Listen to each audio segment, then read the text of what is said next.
Bismillahirrahmanirrahim. Assalamualaikum warahmatullahi wabarakatuh. Alhamdulillah, salatu wassalamu ala Rasulillah wa ala alihi wa ashabihi ajma'in. Amma ba'du. Teman-teman sekalian yang dirahmati Allah Subhanahu wa taala, kita akan selanjutnya membahas kaidah Qur'aniyah yang kelima, yaitu firman Allah Subhanahu wa taala, wa qad khaba man iftara. Dan sungguh rugi bagi orang yang mengada-ngadakan kebohongan. Teman-teman sekalian dirahmati Allah Subhanahu wa taala, Allah Subhanahu wa taala mentakid, menjelaskan bahwasanya orang-orang yang senantiasa mengadakan kebohongan, kedustaan, maka dia akan rugi. Kaidah ini diambil dari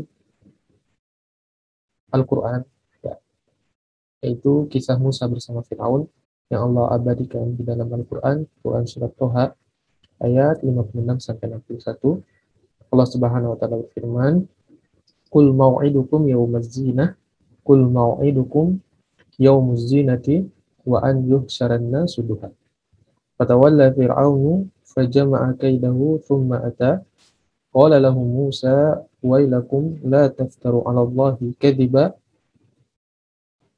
fayuhsitakum bi'adzab wa qad khaba man iftara."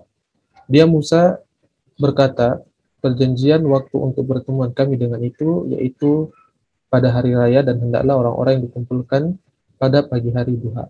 Ya, ini Nabi Musa alaihissalam menjawab tantangan dari Firaun, ya, untuk duel dengan para penyihir-penyihir dari Firaun. Akan tetapi Nabi Musa alaihissalam, ya, menerima syaratnya dengan syarat harus dilakukan di waktu duha, kemudian pada saat itu manusia berkumpul. Ya. Maka ketika Fir'aun meninggalkan tempat itu, ya, lanjutan dari terjemahannya firman Allah Subhanahu wa taala, maka Fir'aun meninggalkan tempat itu lalu mengatur tipu dayanya. Kemudian dia datang kembali pada hari yang ditentukan. Musa berkata kepada mereka, kepada para penyihir, "Celakalah kamu, janganlah kamu mengada-ngada kebohongan terhadap Allah. Nanti dia membinasakan kamu dengan azab, dan sungguh rugi orang-orang yang mengadakan kebohongan." Ya. La taftaru 'ala Allahi kadziban fayuhsitakum bi'adzab. Ya, janganlah kamu mengada-ngadakan kebohongan terhadap Allah, dan nanti dia akan membinasakan kamu dengan azab, dan sungguh rugi bagi orang-orang yang mengada-ngadakan kebohongan.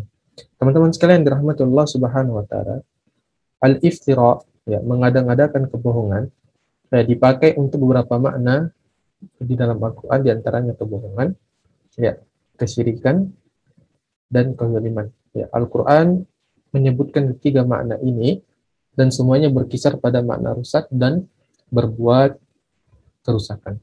Teman-teman sekalian yang dimuliakan Allah Subhanahu wa taala, ya, jika kita memperhatikan firman Allah Subhanahu wa taala, wa qad khaba man iftara, maka sangat disayangkan, ya, kita akan mendapati di dalam realita kehidupan begitu banyak orang-orang yang mengadakan kebohongan. Misalnya yang pertama, ya, yaitu bohong dan mengada-ngada atas nama Allah Subhanahu wa taala. Ya, wa'iyadzallah. Ya, kita mendapati di zaman sekarang banyak orang-orang yang berani berfatwa tanpa ilmu, ya, dan mengatasnamakan ini firman Allah Subhanahu wa taala.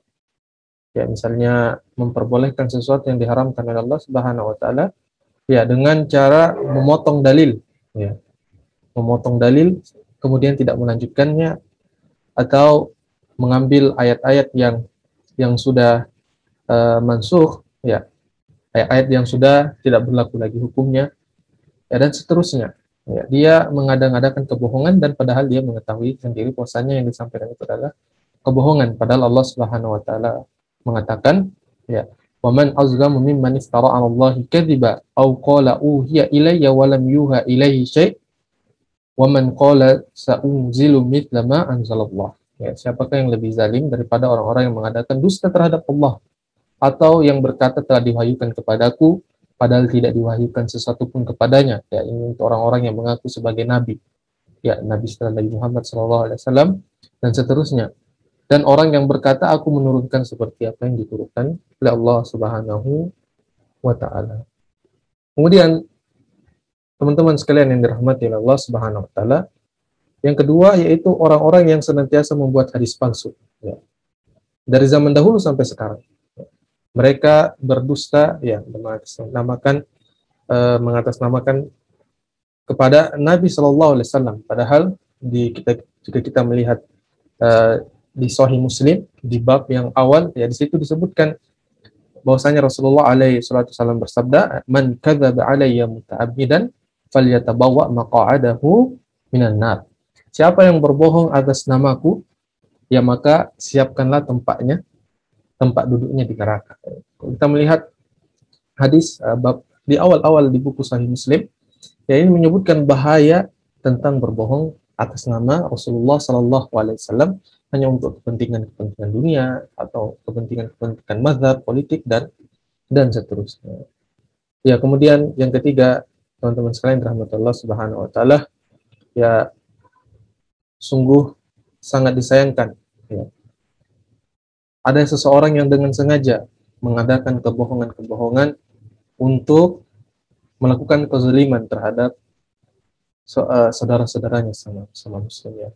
Dan bila kita mendapati sekarang, ya, orang-orang yang kelihatannya memiliki ilmu agama, masya Allah, ya, akan tetapi barangkali sebabnya adalah karena hasad, ya, mudah-mudahan Allah Subhanahu Wa Taala melindungi kita dari sifat ini, ya, dan tamak untuk mendapatkan keuntungan dunia atau keuntungan yang terkenal, ya, menyesatkan saudara-saudaranya, mengabarkan fulan melakukan ini, atau kelompok fulan melakukan ini sehingga dia sesat, tidak bisa diambil ilmunya, dia keluar, ya, dari agama Islam, dari Ahlussunnah wal Jamaah, ya. Dan kalau kita bisa melihat, ya, ternyata yang dipermasalahkan cuma permasalahan furu'iyah, bukan masalah usuliyah. Kemudian dengan akhirnya, ya, memberikan kebohongan, fitnah kepada saudara muslim, saudara muslim yang kita dapati sekarang, dan billah. Teman-teman sekalian, ya, disebut ke Syekh Dr. Al-Muqbil hafizahullah taala menyebutkan kisah nyata dalam kitabnya Qawaid Quraniyah. Ada seorang wanita yang berprofesi sebagai dosen, ya.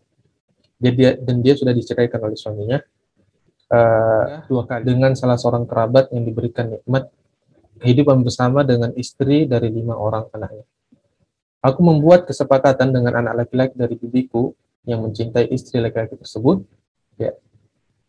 Kami sepakat untuk menuduh istrinya telah mengkhianati suaminya. Ya, jadi mereka bersepakat, ya, dengan keluarganya, ya, dari laki-laki, ya, untuk menuduh, ya, istrinya telah mengkhianati suaminya. Ya, kami mulai menyebarkan isu-isu bohong di antara karib kerabat.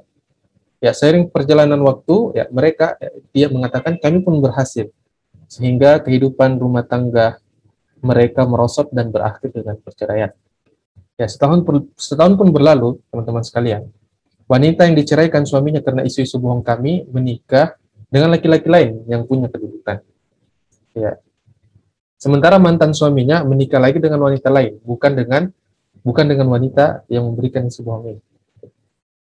Ya, akhirnya aku dan anak laki-laki bibiku tidak mendapatkan tujuan yang kami inginkan. Ya, mereka bekerja sama supaya bisa mendapatkan istrinya yang punya 5 anak tadi, dan si wanita ini supaya bisa menikah dengan laki-laki tadi. Nah, tetapi setelah mereka bercerai, ternyata laki-lakinya menikah dengan wanita yang lebih baik juga, dan wanita itu menikah dengan suami yang lebih baik lagi.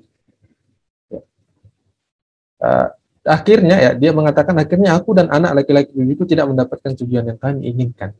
Bahkan kami mendapatkan hasil dari kezaliman saya. Saya ditimpa dengan musibah kanker darah, sementara anak laki-laki bibiku mati terbakar bersama saksi kedua karena korslet, ya, listrik di apartemen tempat dia tinggal. Ya. Teman-teman sekalian, mudah-mudahan kisah ini kita bisa mendapatkan faidah bahwasanya jangan sampai kita menzalimi, memberikan fitnah terhadap saudara-saudara kita, ya, karena Allah Subhanahu wa taala mengatakan, qad khaba man iftara.